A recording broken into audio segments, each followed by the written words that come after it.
Striking is a big key to consistency, and we do get variations in that, particularly when we're practicing. We all do, really. There are common ones though. There's the thin one and the heavy one. And I'm going to talk you through the second one I mentioned there, the heavy shot, and what principles cause that shot, which may well help your game.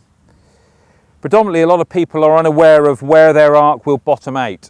That is the lowest point of strike. Now, the ideal place is at here, just about 2 inches past the ball. A lot of people think you need to get directly underneath it here, but actually your lowest point is here. So we're almost trapping the ball.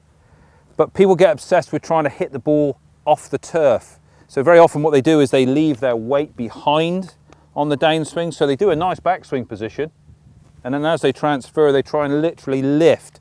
And what that does is that keeps the arc too far back. So they start to impact into the turf around this area. The other common one is, even though the weight is going forward, they're trying to hit with their hands to try and hit it a long way.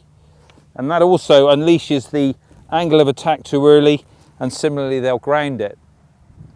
And the simple one as well is that we see so very often when we coach is the ball position gets too far forward, particularly with things like the fairway woods and the long irons.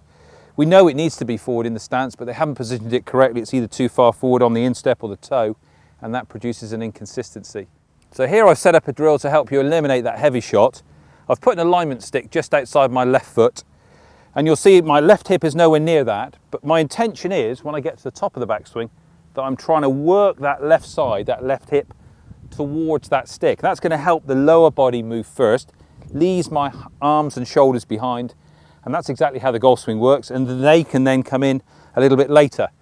The poor one would be when I got to the top of the backswing and my weight stays this way, this would actually open up and I would stay back too much. So I'm going to hit this shot now, and you'll see that the weight will move forward and transfer towards that stick on the way down. The hips will work forward.